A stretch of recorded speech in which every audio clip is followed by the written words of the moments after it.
Hello, everyone. Welcome.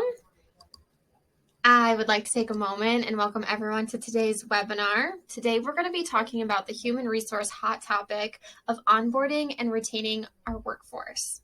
My name is Kale. I'm the Human Resource Manager at Project Solutions based out of Rapid City, South Dakota. I'm grateful to have the opportunity to have this discussion with everyone today about these topics. I do encourage everyone to ask questions and contribute their thoughts to this discussion, and we can have an open discussion. So if we take a look at this slide, we're going to see an overview of today's agenda. We're going to learn more about the following. So we're going to talk about what is onboarding, what does onboarding look like, why onboarding is important, and then how to retain our employees. So what is onboarding? Onboarding is the action or process of integrating a new employee into an organization or familiarizing a new customer or client with one's product or services. So onboarding is a key part to start of a new employee's career because a structured and organized onboarding is going to help employees be engaged from the start. It's a way to help set the new hire up for success beginning on the very first day. Onboarding includes everything from telling them where to park to the expectations that are being set forth for them. It's important to understand the process of onboarding and the importance of onboarding because companies with poor onboarding practices are twice as likely to experience turnover. So what does onboarding look like?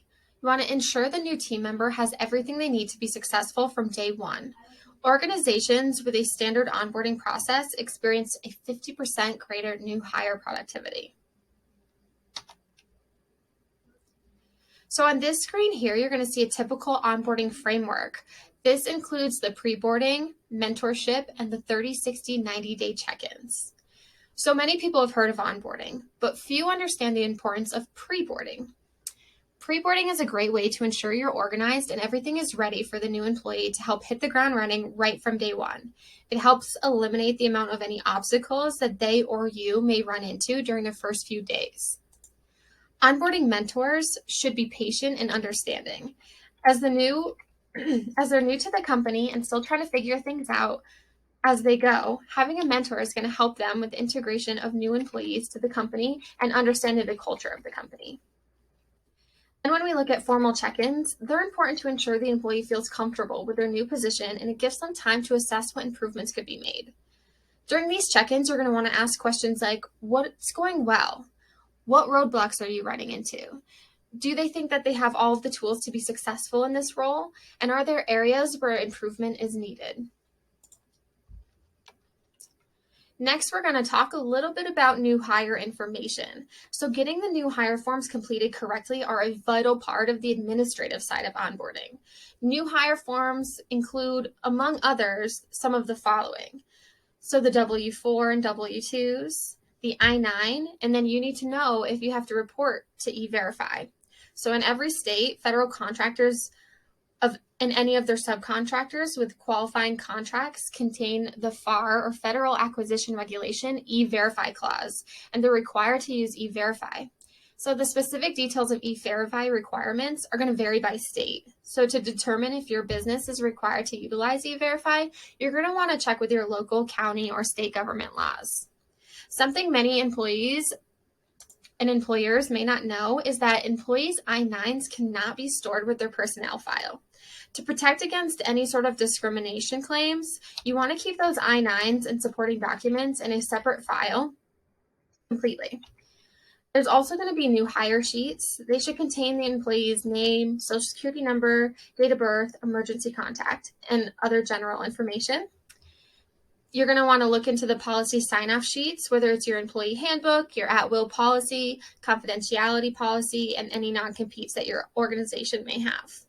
You're also going to want to look into if you are required to report to any EEO information. And again, going through the departmentoflabor.gov is a great resource to figure out if your organization is responsible for that.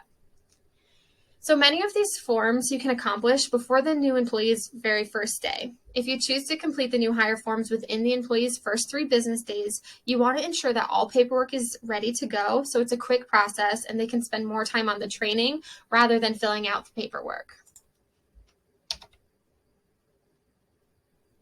So on this slide here, this is an example of the onboarding checklist that we use to ensure our employees are being set up for success. The checklist has the entire onboarding process from pre-boarding actions to the 30, 60, 90-day check-ins. There are a lot of onboarding checklists that can be found online to help your organization be more organized, or if you're interested, I can send you this specific one that we utilize here at Project Solutions. So why is onboarding important? I think that this quote kind of covers it all. You never get a second chance to make a first impression. So the three main driving factors of positive onboarding are in relation to the structure, the organization, and the first impressions. So a structured onboarding gives employees a great idea of what the company does to drive their success. In turn, this can lead to employee engagement because the new employees will want to be part of that success. During structured onboarding, new employees are given the chance to fully understand the expectations and the KPIs, or key performance indicators, that are set by the organization. It also allows the opportunity for them to ask questions to reduce the amount of potential miscommunication. Additionally, having a structured onboarding leads to more organized onboarding. Organized onboarding is important to reduce any premature assumptions about the company. When onboarding is unorganized, new employees may develop first impressions of the company that may not reflect the business in a correct way and can lead to a quicker turnover. Lastly, having a structured and organized onboarding process is important because consistency is key in almost all human resource processes. So having consistency reduces the amount of errors made by the HR team. Being structured, organized, and consistent can ensure, as a company, you're being proactive rather than reactive. So overall, better onboarding procedures and processes are important to keeping a lower turnover rate, which brings us to the retention of our employees. So let's look at some facts here. 28%, so nearly 1/3 of new hires, quit within the first 6 months of employment. 69% of employees are more likely to stay with the company for at least 3 years if they experience a great onboarding. 58% of employees are more likely to stay with an organization more than 3 years if they go through the structured onboarding process. So the statistics listed here prove to us that structured onboarding processes can help create better first impressions and can lead to better retention rates. So how do we retain these employees we've brought on board with us? So what does retaining employees look like?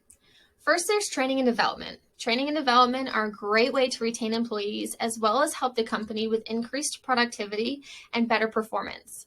People are motivated by needs. According to Maslow's hierarchy of needs, once all physiological, safety, social, and self-esteem needs are being met, the final need is self-actualization.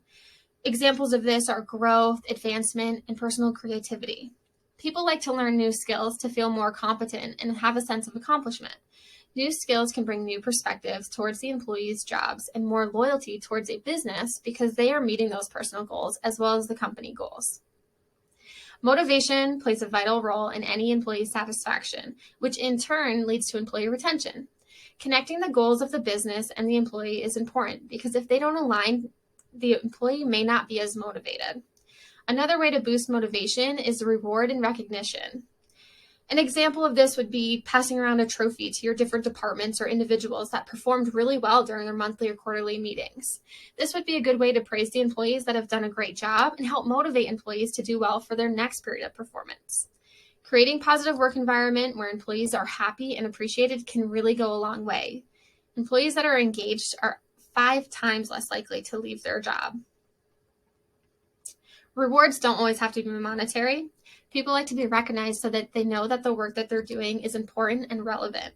Rewarding employees could be anything that would build morale, such as company and department outings or a party, having a wall of fame for public recognition. Rewards could even be something like a handwritten note left on their desk to show employee appreciation. So ultimately, the best way to retain an employee is to address what your employees and what your job seekers want from a good company.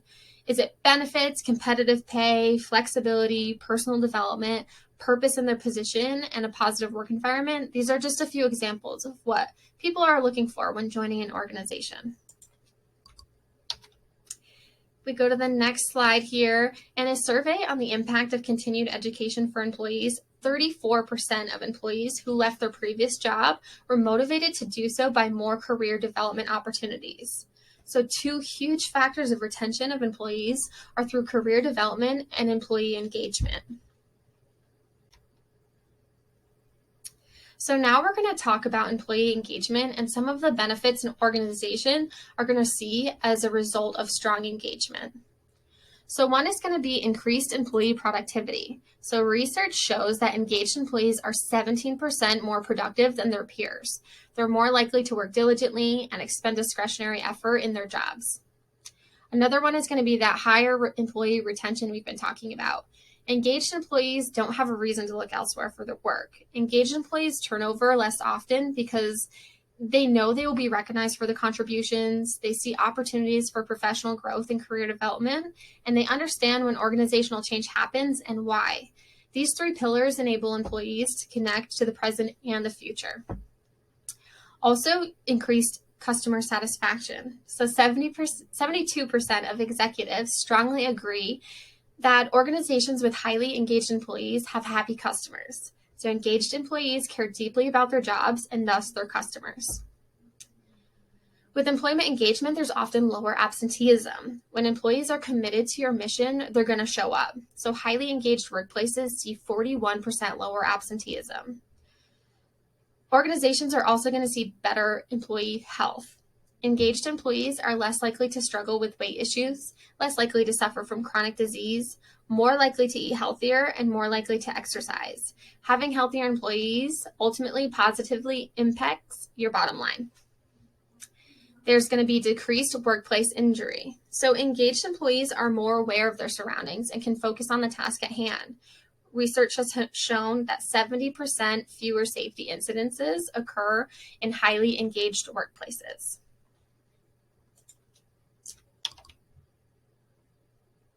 So just to give an overall summary of what we've talked about today, the onboarding process of integration and familiarization for employees is vital for an organization, and it really sets the employee and the organization up for success right from day one. Employee check-ins are important for engagement and development.